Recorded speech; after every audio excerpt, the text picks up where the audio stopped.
मेरे गुरु महेश्वर शिव को मेरा प्रणाम है।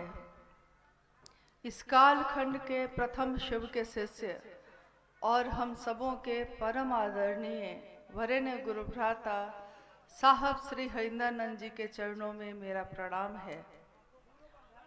शक्ति स्वरूपा माँ नीलमानंद जी के चरणों में मेरा प्रणाम है।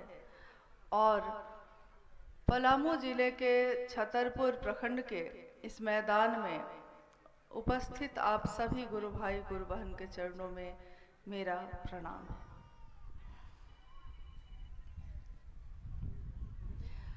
हम सबों का सौभाग्य है कि आज अपने गुरु शिव की बात करने के लिए यहाँ आने का परम सौभाग्य प्राप्त हुआ। मौसम तो आते हैं और चले जाते हैं, लेकिन आज इस काल में जब पूरी तरह जगत के लोगों के बीच महादेव के गुरु स्वरूप की बात चल रही है और किसके कारण चल रही है, ये आज दुनिया के लोग जानते हैं, क्योंकि महादेव को सब जानते हैं। मुझको याद है साहब के साथ एक बार हम लोग दक्षिण भारत की यात्रा पे गए थे और मैसूर में साहब का पहली बार आगमन हुआ था। शिव गुरु महोत्सव था वहाँ के लोगों से पहली बार मिल रहे थे साहब। जो गुरु भाई गुरु बहन आए कमरे में साहब से मिलने, साहब ने उनसे पूछा, क्या आप महादेव को जानते हैं? सभी गुरु भाई गुरु बहनों ने उत्तर दिया, हाँ जानते हैं जी, जानते हैं। साहब ने अगली पंक्ति कही, आप महादेव को जानते हैं, क्या महादेव आपको जानता है? सारे के सारे लोग चुप हो गए, मौन हो गए। कोई नहीं कह सका कि हाँ महादेव मुझको जानते हैं। ये साहस किसी में नहीं हुआ, जबकि साहब के साथ हम सब थे, कुछ बहुत पुराने गुरु भाई भी साथ में थे।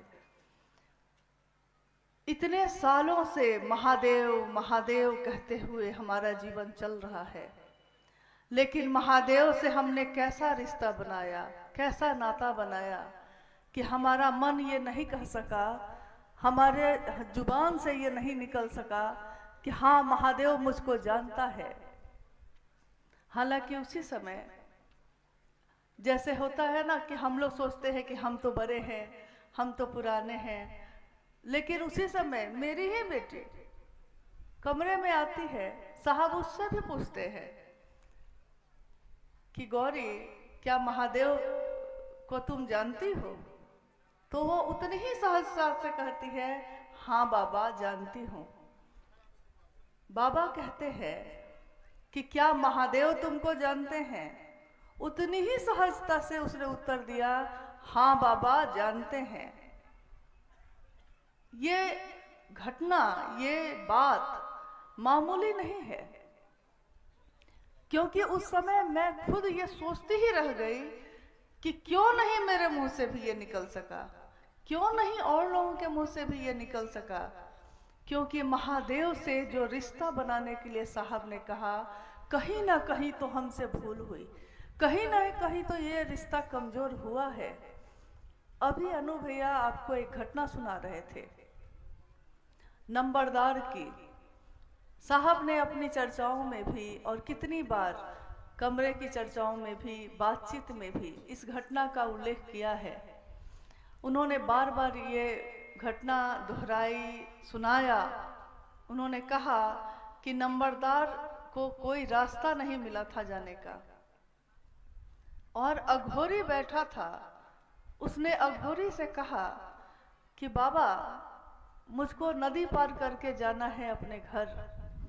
अघोरी ने कुछ नहीं उस कर्मकांड किए, कुछ नहीं पूछा, कुछ नहीं कहा, बस भींगे हुए बालू से उसके दोनों फैले हुए हाथ को कहा कि हाथ आगे करो, और नंबरदार ने हाथ आगे किए। अंबाला की घटना है ये, पंजाब में है अंबाला, सच्ची घटना है। उन्होंने कहा कि बस उस अघोरी ने शी व, एक हाथ पे शी एक हाथ पे व लिखा और कहा कि दोनों हाथों को जोड़ो। जब नंबरदार ने हाथ जोड़ा तो अघोरी ने पूछा कि क्या लिखा है। उसने कहा शिव लिखा है। और अघोरी ने कहा बस इसी शिव को देखते हुए नदी पार कर जाना। वो देख चला तो था बड़ा सुंदर, यात्रा उसने शुरू बहुत ही सुंदर की थी, पूरी तरह एकाग्र होकर उसी शिव को देखता रहा जिस शिव का नाम उस अघोरी ने उसके हाथों पे लिख दिया था। चलता रहा, नदी आधी पार हो गई, आधी से ज्यादा पार हो गई, बस किनारा अब आने ही वाला है कि अचानक उसके मन कर्मफल, हमारे कर्मफल और हमारे प्रारब्ध कैसे भोग भोगवाते हैं, अचानक उसके मन में ये विचार आया, ये वही महादेव है ना जो मेरे घर में मेरी पत्नी पूजा करती है, जो मेरे गांव में जिनका मंदिर है, शिवलिंग पे जल चढ़ता है।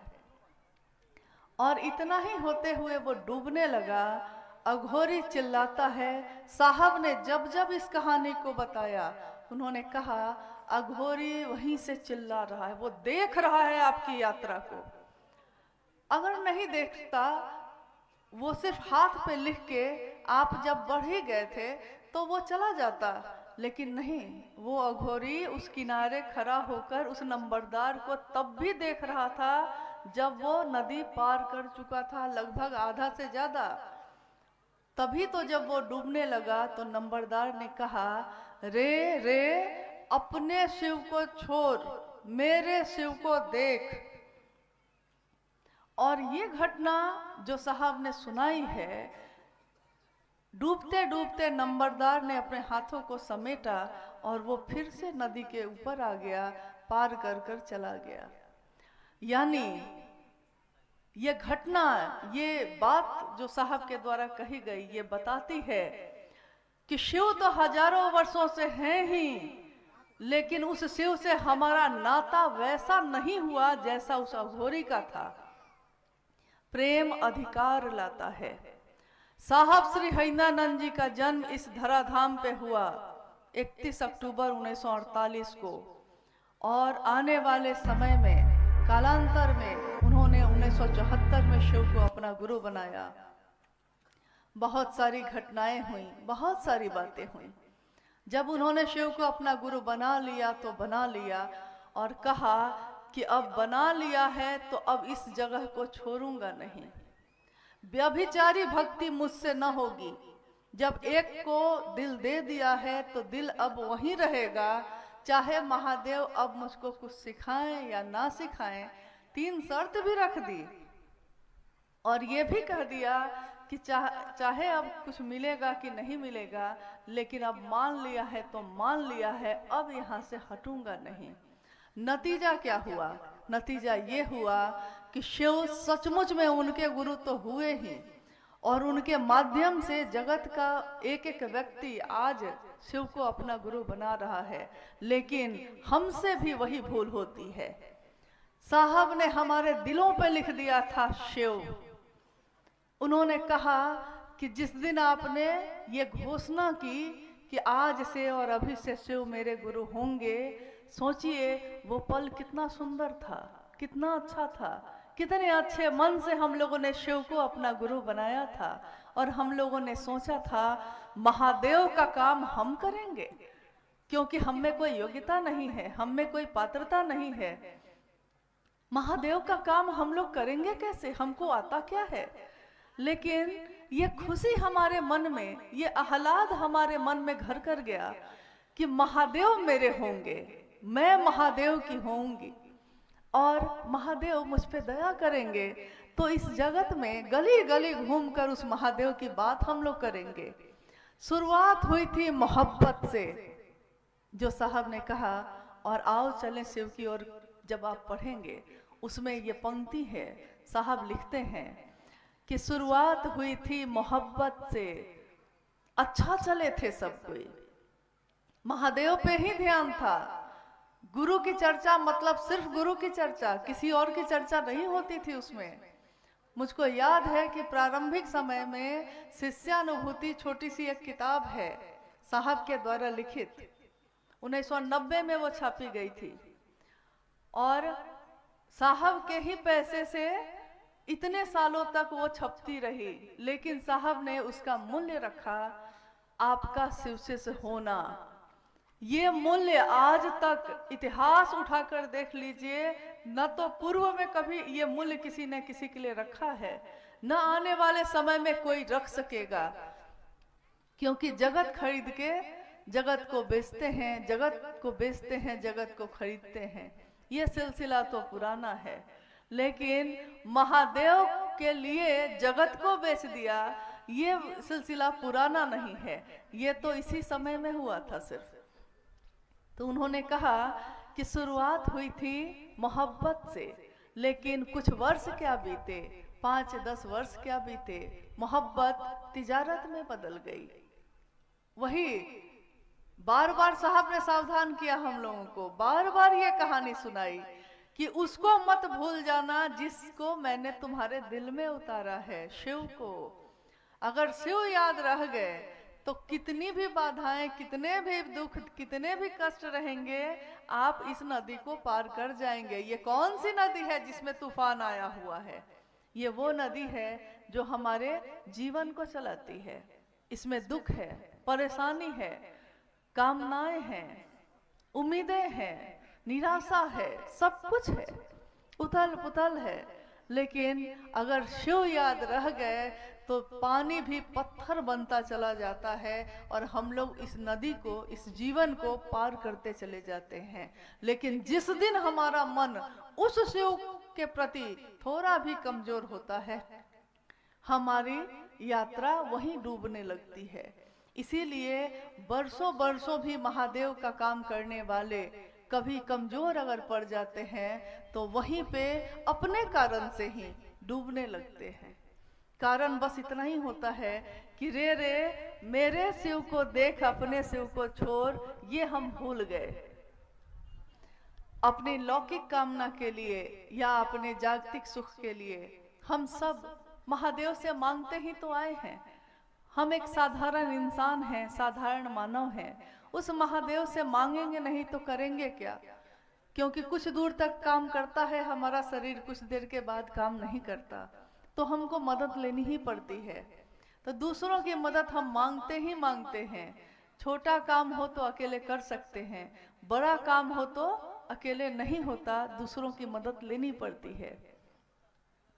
लेकिन जब मूल रास्ता ही भूल जाएंगे तो आगे कैसे बढ़ेंगे? साहब की पंक्तियों को भूल जाएंगे तो आगे कैसे बढ़ेंगे? शिव की शिष्यता की पृष्ठभूमि भूल जाएंगे तो उसकी व्याप्ति और प्रयोजन का मामला भी गड़बड़ा जाएगा। क्योंकि शिव शिष्यता की व्याप्ति जब हुई थी, उसकी पृष्ठभूमि जब हुई थी, उसमें साहब और दीदी नीलमानंद अकेले ही चले थे। साहब हरिंद्रानंद जी शिव के शिष्य अकेले इस रास्ते पे चल रहे हैं। माँ नीलमानंद उनका साथ दे रही हैं। पलामू में जन्म लेने वाली बेटी, पलामू की बेटी माँ नीलमानंद आज शिव के शिष्य के साथ चल रही हैं, इस धरती पे विचर रही हैं। कभी महलों में पलने वाली, सुख सुविधा में रहने वाली, कांटों पे भी उतने ही सुख से चल रही हैं। इस जीवन चरित्र को देखकर शिव और शक्ति की याद आती है, शिव और भगवती की याद आती है कि कैसे माँ गौरा अपने महल को छोड़कर शिव को चाहा, जिसने कहा साधना की, तपस्या की और कहा कि वरहूं शंभु नहीं तो रहूं कुंवारी। शंभु का वरण करूंगी नहीं तो कुंवारी रह जाऊंगी, लेकिन किसी और का वरण नहीं करूंगी। प्रेम यही होता है, जिसको चाहा है बस उसी को चाहा है। और इस चाहने में महल भी आरे नहीं आया, महल का सुख भी छोड़ दिया खुशी खुशी, मन में उसका कोई भान नहीं रहा। महादेव के साथ एकदम विपरीत स्थिति में उतने ही सुख से ऐसे रही वो, ऐसे रही कि दुनिया के लोग जब तस्वीरों में देखते हैं महादेव के परिवार को, तो देखते हैं कि महादेव और भगवती प्रेम पूर्ण ढंग से बैठे हैं। उनके पुत्रों की तस्वीर भी दिखती है उसमें, तो उतने ही प्रेम से बैठे हैं, शिव भाव में बैठे हैं। उनके वाहन अलग अलग हैं, एक दूसरे को खाने वाले हैं। बाघ बसहा को खा जाता है, मोर सांप को खा जाता है, सांप चूहे को खा जाता है, लेकिन उस शिव परिवार में अपना जन्मजात स्वभाव भूलकर शिव के भाव में बैठे हैं। तो देखिए कितना सुंदर चित्रण है ये। और यही भाव, यही चरित्र साहब ने शिव शिष्यों के बीच भी उतारने की कोशिश की है। उनका और मां नीलमानंद जी का ये सपना है कि सभी के शिव के शिष्य एक होंगे, सब एक मनसा वाचा कर्मणा से चलेंगे, अपने जागतिक सुख को, अपने लौकिक कामनाओं को, अपने छोटे छोटे अहंकार को एक तरफ रख देंगे और मिलकर एक दूसरे का साथ देंगे। ये शिव गुरु महोत्सव का आयोजन भी जब होता है, उसका भी एकमात्र उद्देश्य यही होता है कि लोग शिव को अपना गुरु बनाएं, और जो आया है वो, जो सुन रहा है वो, सबके जीवन में शिव भाव भर जाए। एकमात्र यही उद्देश्य होता है।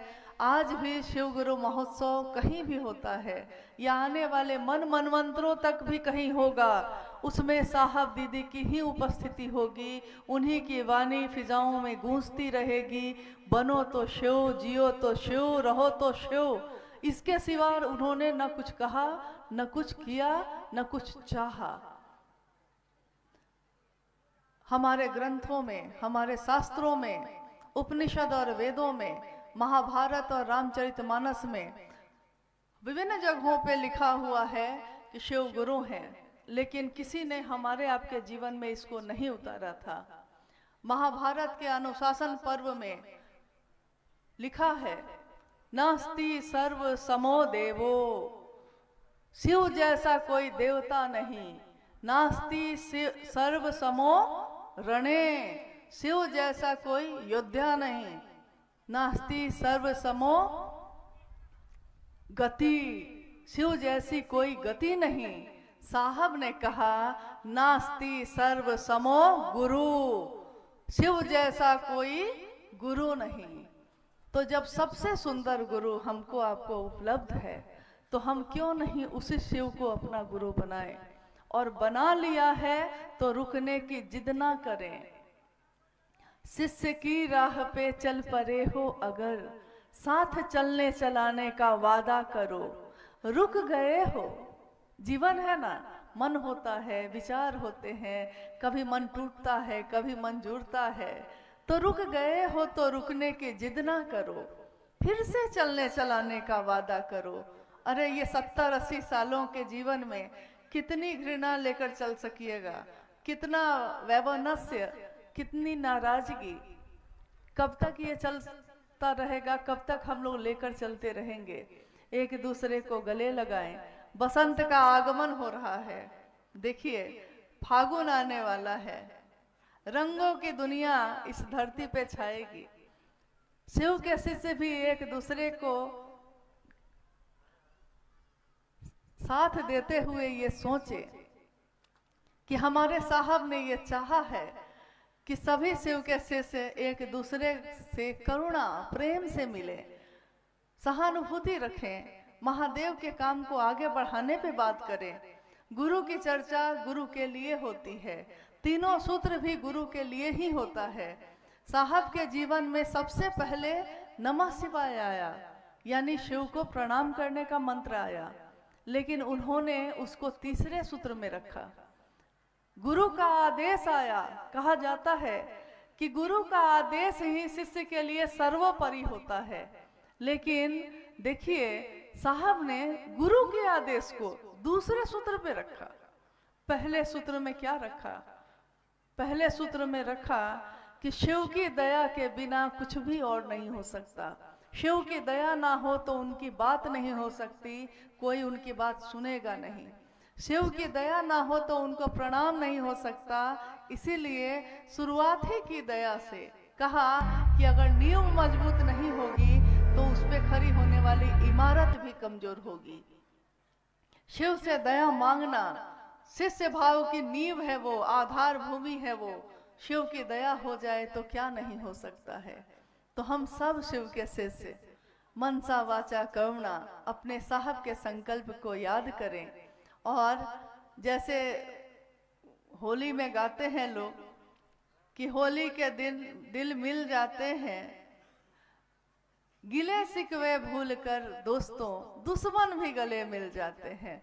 हम सब तो दुश्मन भी नहीं है, हम सभी गुरु भाई गुरु बहन हैं और हमको बहुत बड़ा काम आगे बढ़ाना है। अपने साहब के संकल्प को, अपनी माँ नीलमानंद जी के संकल्प को घर घर में पहुंचाना है। अगर एक दूसरे के लिए मदद नहीं करेंगे तो ये काम होगा कैसे। और अगर हम चाहते हैं हम अपने साहब को कुछ दे सकें, अपने गुरु शिव को कुछ दे सकें, तो गुरु की दक्षिणा भी यही कहती है कि अगर दे सकते हो तो एक शिव का शिष्य दे दो। और इससे बड़ा उपहार उस गुरु को और आप हो या हम हो कुछ भी नहीं दे सकते। तो हम सब ये संकल्प लें, संकल्पित हों कि आने वाले वर्षों में हम नहीं जानते हमारा जीवन कितना है, हम नहीं जानते कि हमारे पास सामर्थ्य कितना है। सामर्थ्य महादेव बढ़ा देते हैं, वो चाहे तो किससे क्या ना करा दें। हमको जो ये भ्रम होता है कि हम ही करेंगे तो होगा, जैसे ही एक व्यक्ति ऐसा सोचता है कि अगर मैं नहीं करूंगा तो नहीं होगा, महादेव अपने 10 गणों को खड़ा कर देते हैं। महादेव को आदमी की कमी नहीं, महादेव को गणों की कमी नहीं, महादेव को शिष्य की कमी नहीं, लेकिन हम शिव शिष्यों को महादेव की कमी है। हम महादेव को न खो दें, इसकी कोशिश करनी चाहिए। एक गीत जो कभी बजता रहा है, साहब जब बैठे रहते वो गीत बजता तो वो मुस्कुरा देते। गीत के बोल थे कि मुझको इसका गम नहीं है कि बदल गई है दुनिया। गीत में कोई गायक गा रहा है कि मुझको इसका गम नहीं है कि बदल गई है दुनिया, मेरी जिंदगी है तुमसे कहीं तुम बदल न जाना। साहब ने कहा कि सही तो गा रहा है, मेरी जिंदगी में और है क्या, मेरे नाते रिश्तेदारों ने भी मेरा साथ छोड़ दिया, आना नहीं चाहते मेरे पास, क्योंकि मैं आएंगे भी तो महादेव महादेव ही करूंगा। सबको तो अच्छी नहीं लगती ना ये बात, लेकिन मेरे प्राण बसते हैं शिव की शिष्यता में। मेरा जीवन मेरा परिवार है शिव शिष्य, जो भी गुरु भाई गुरु बहन है मेरे। बस मेरे मन में यही आता है कि मैंने जिन लोगों पे विश्वास किया है कि महादेव की शिष्यता की अमानत को ये संभालेंगे, बढ़ाएंगे, लोगों तक पहुंचाएंगे, मेरी जिंदगी है तुमसे कहीं तुम बदल न जाना। गुरु भाई गुरु बहनों से कह रहे हैं साहब कि मेरे विश्वास की रक्षा करना। और ये कितना बड़ा विश्वास है जो उन्होंने किया है। हम अपने बच्चों को या अपने किसी घर को के लोगों को अगर घर से निकलने लगते हैं तो हम कहते हैं कि घर की अलमारी में सोना रखा है, पैसा रखा है, छोड़ के मत जाना घर, रक्षा करना उसकी, मतलब कि घर की रखवाली करना, ऐसा ना हो चोरी हो जाए। छोटे छोटे धातु के चीजों के लिए हमको इतनी परवाह है, और शिव की शिष्यता जो अनमोल है, विश्व के मानव के लिए सबसे सुंदर उपहार है, इतनी बेशकीमती चीज साहब ने हमको आपको हम ऐसे बांट दी, ऐसे दे दी। और ये भी नहीं कहा कि हाँ, क्योंकि उनको ये विश्वास था, ये विश्वास रहा है कि हम इस बात को लेकर चलेंगे और जरूर चलेंगे।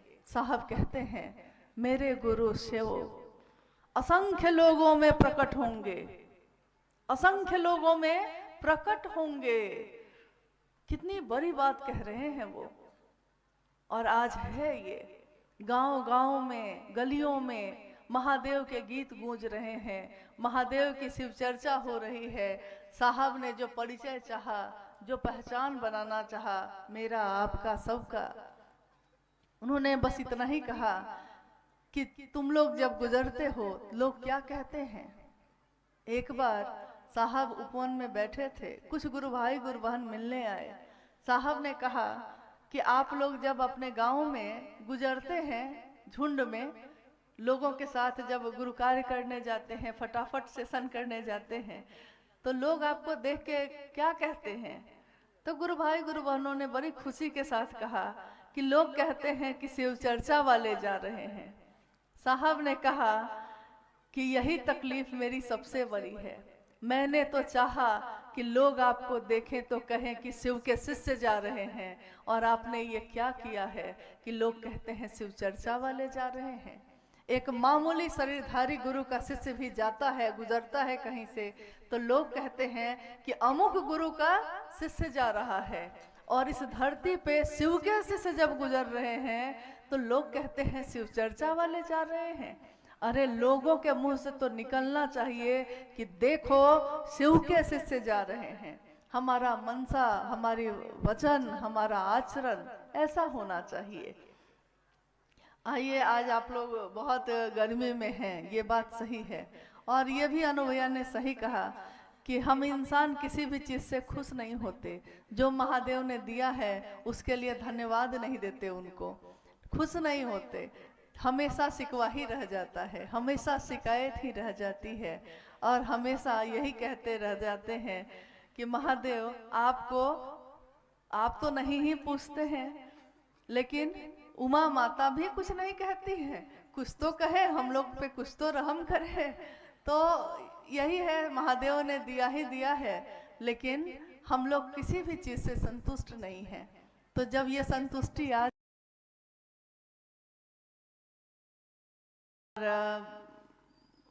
अगर कोई जिज्ञासा आई है तो उसका उत्तर देने की कोशिश करते हैं।